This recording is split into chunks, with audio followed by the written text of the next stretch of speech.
Hello everyone, welcome back to this video. So in this video we are going to learn about the Java programming and we will do some programming exercise as well. So this is the common architecture of Java Remote Method Invocation programming.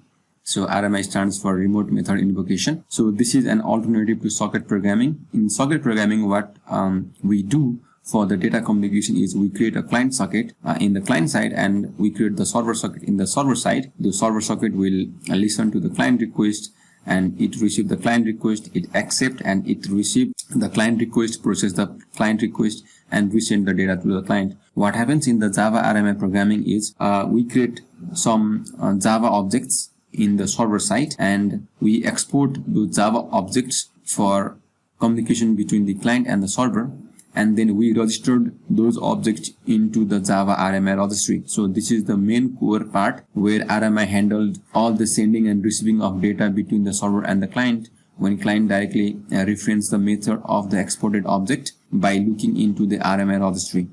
So we create some objects in the remote JVM of the server and we export these objects and we register these objects in the RMI registry.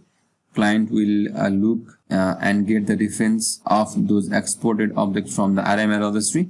After getting the reference, client can directly invoke the method of the P1, P2 or P3 objects and receive the data from the server. So here we don't need to set up the client socket, server socket. All the job will be handled by the RMI registry. So this is going to be very easy. So without too much delay, let's get started to do the Java RMI programming. So let me go to the desktop and create a new folder called RMI. Inside the RMI folder, we will create two folders, one for the client code and another one for the server. So client folder contains the client code and the server folder contains the server code. So let me open this folder RMI using my VS Code. So this is my VS Code. So we have the two folders, client and the server. So for the server, let's create a main file. That is our server file. And we also need a common interface. That will be the product. We describe all the API of the product. And this common interface must exist both in client and server. So let us create common interface product.java in the client side as well. And for the client program, let us create the client.java. So this is the client program and this is the server program. So this is the common interface. Let us define some specifications of our object product. So to create the interface in Java, use the keyword interface, public interface,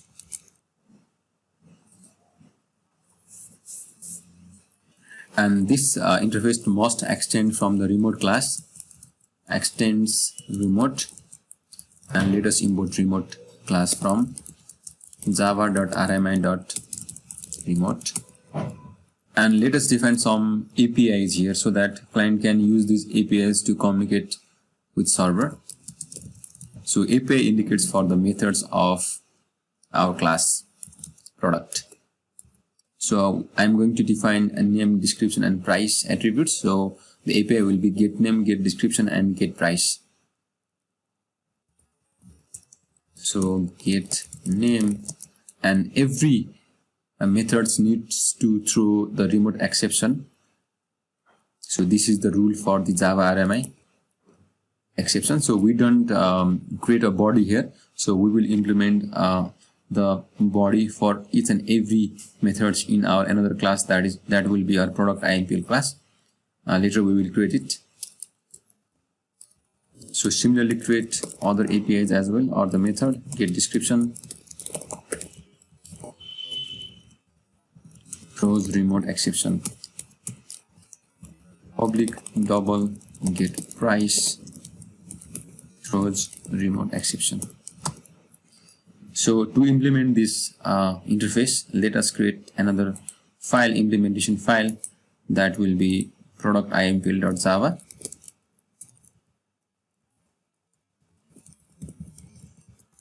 In this product impl.java class, we will implement this interface. So let us implement this one.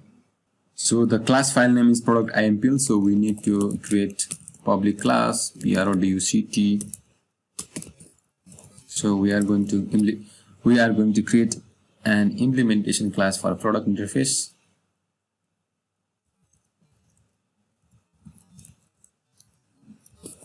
Attributes of product are, so we have defined the 3 attributes for our product, and to get the data we need to implement all the methods that we have defined in our interface.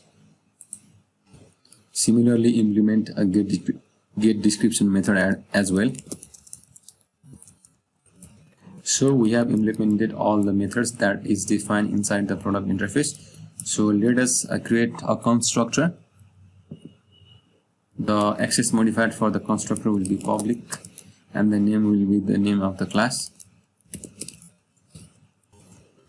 And let us assign the data to our attributes.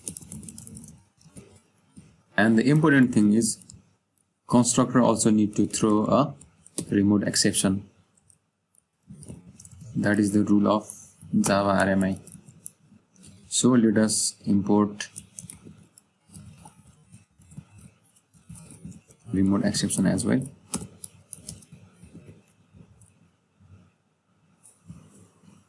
So that's it for the product IMPL. So let us now implement our solver. We will define our main method in this class. Let us try to use try catch block here, so that any error regarding to the solver will be cached in this class.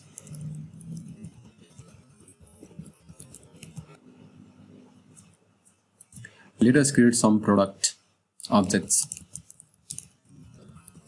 Use product IMPL class to create object. Let me create P1.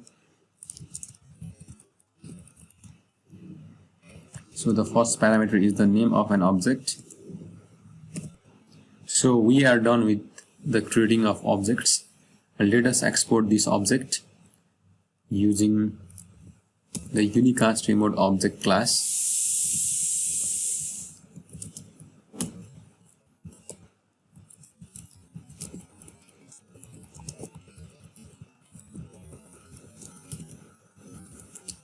So let me rename this variable.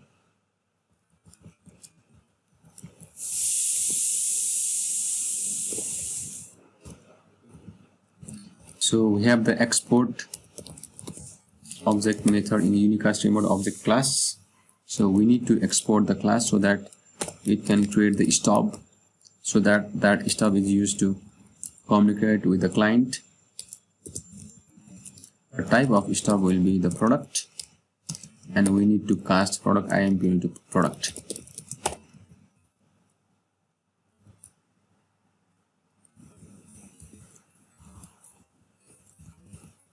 Similarly, duplicate this.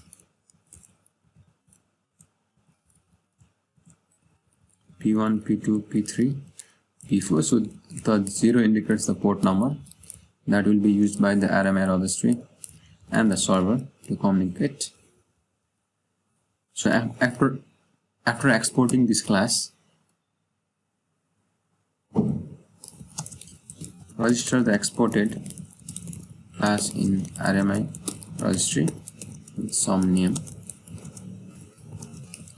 Client will use that name to get the reference of those exported object. So before registering, we need our registry.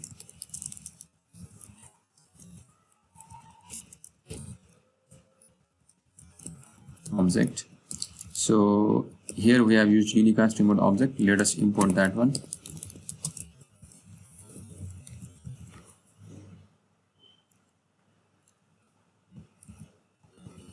Unicast remote object, and we can get the registry from java.rmi.registry.locate registry, and the type of the registry is registry. We also need to import that class also. So grab the registry object, locate registry.get registry. So we will start our RMI in our own local machine in port number 9100. So we will get the instance of the registry from our server, from this machine having IP address of 127.0.0.1 and the port number of 9100. So we have the registry. Now it's time to register the object. So to register the object, what you can do is registry has the method bind. You can bind with a specific name like L for laptop, and you can pass the exported object stub1. So this will register the stub1 object in the RMI registry with the name L, and the client will use this namespace L to locate the stub1 and finally the P1 object. So similarly, let us do for the other as well. L for stub1, M for stub2,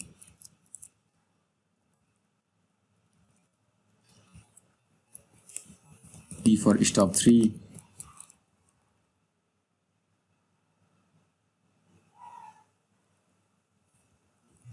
Y for stub4.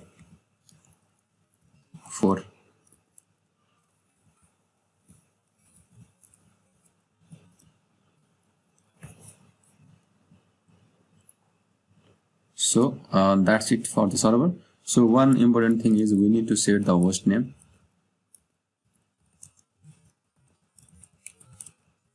Server using Java property.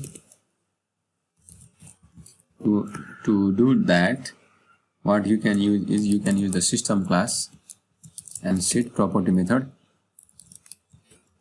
and use java.rmi.server.hostname to the IP address this server.java is running.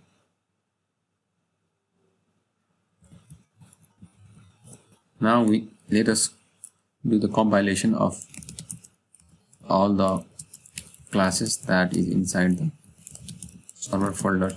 You can use Java C product.java. As you can see, we get some error, cannot find symbol remote exception. Let me verify whether we haven't import the remote exception. Just import it, import java.rmi.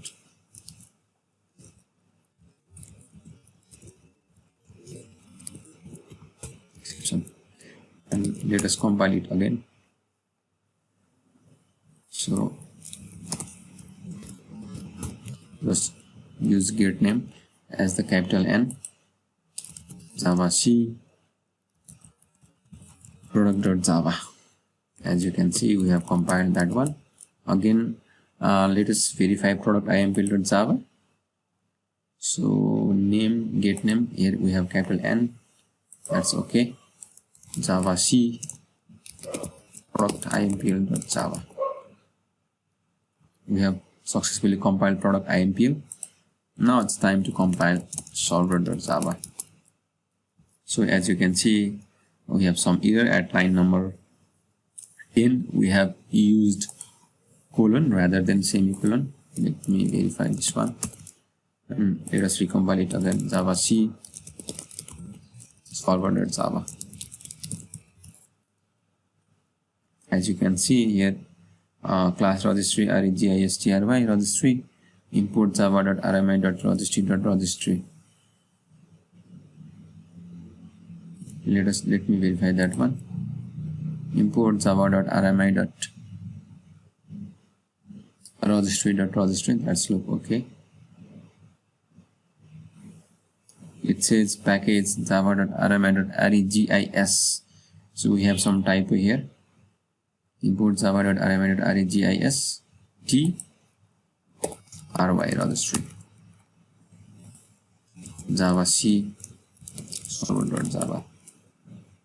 That's look okay. So we have the same.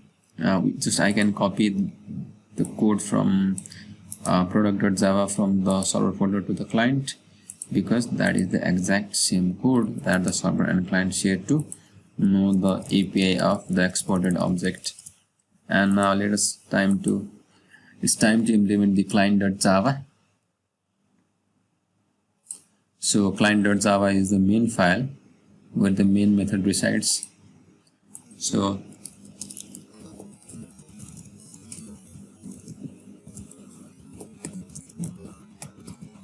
define the main method here for the client, and use some try catch statement as well to catch client side errors.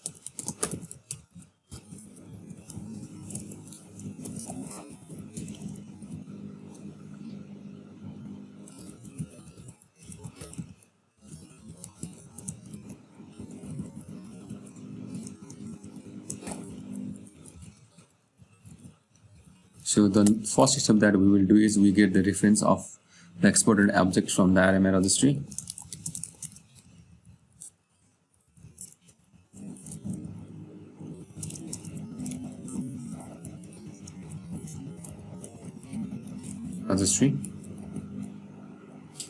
So locate the registry first.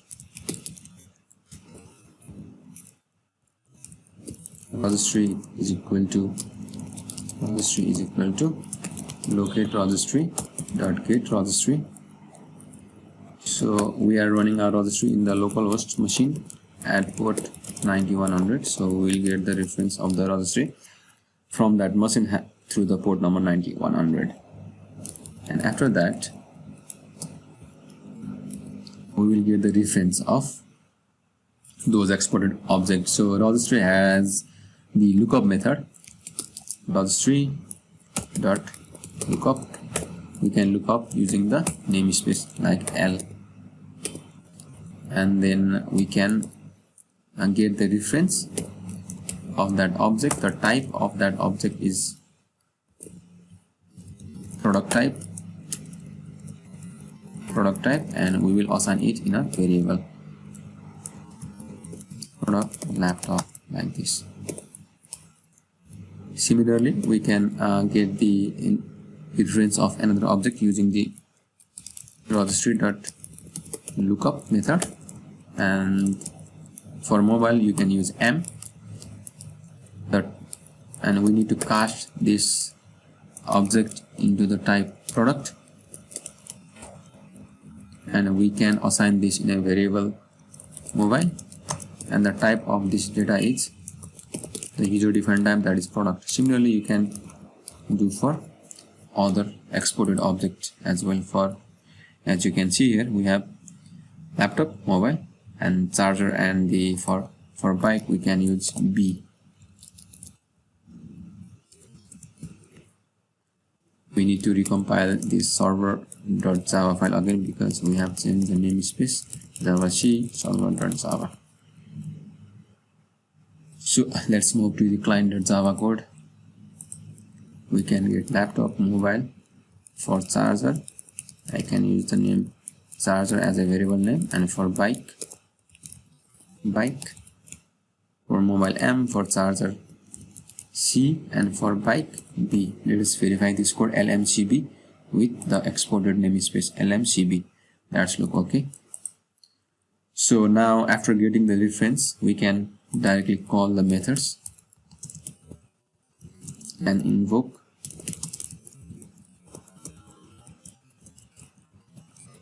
reference objects.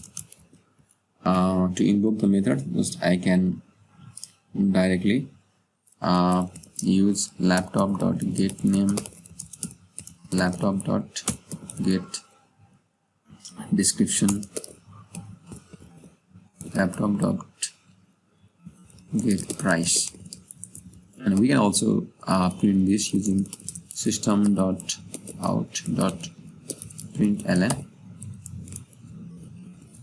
the name of the laptop is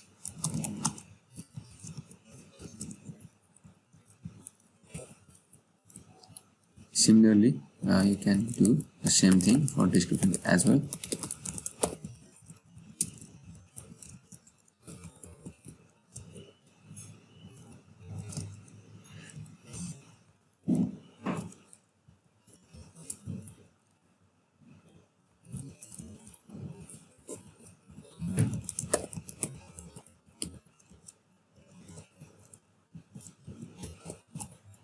So you can also call the methods of mobile, charger, and bike as well.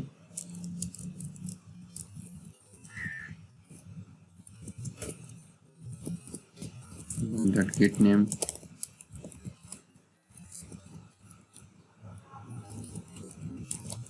charger.get name, and bike.get name. So let us compile this as client.java, C client.java. As you can see here, Java. So we are inside the server folder. So let's move to the client folder and let us compile product.java interface and again client.java. As you can see here, we got some error because we haven't import the locate registry and registry class. Import java.rmi.registry.locate registry and again import java.rmi.registry.registry. So let me compile it again. Java C and Java. As you can see here, we have successfully compiled the product.class and client.class file. So it's now time to run our code. So to do that, I will open 3 terminals. One is to run the RMI registry, one is to run the Java server, and one is to run the Java client. So this will be our RMI registry, and this will be our server, and this command will be our client. So as for the server.java class, we are listening and locating the RMI registry on port 9100 of 127.0.0.1 machine. So this is our local machine. So the IP address of this machine is 127.0.0.1, and let us start the RMI registry. So to start the RMI registry, go to the server folder, and from here there is the command start RMI registry and pass the port number. So port number is 9100. So as you can see, RMI registry has been started, and now it's time to run the server. Go to the server tab and go inside the server folder, and from here you can see we have the server.class file. So use the GVM Java and pass the main file, so that is server. So as you can see, some server error, Java RMI already bound exception L. So we have find out the multiple exception. The name L has been already binded, so we can rebind this one. Let me close this one. Control C and just pass the name, or you can use a rebind method if you find this kind of exception. Just use rebind and rebind, and compile this file once again. Java C server.java and run the main file, that is server Java server. Or you can also write some printing statement like system.out.println server has been started, and after a binding system.out.println exporting and binding of objects has been completed. We can write these types of message so that you can know what is happening. Java C server.java Java server. As you can see, server has been started and exporting and binding of object has been completed. So here we are running our RMI registry, which is running in the background or in the separate window, and in this folder we are running our server. So let us run our client so that client can reference all these LMC and B namespace and invoke the method of those exported objects. So just go to the client folder. From here, use Java and the client. As you can see, we have successfully called the methods of the remote object using Java RMI. So now you can extend this program to send the file from the client to the server, or you can also create the file sharing application. So this is an alternative to socket programming. So this is how easy the Java RMI programming is. Thank you for watching this video. Thank you.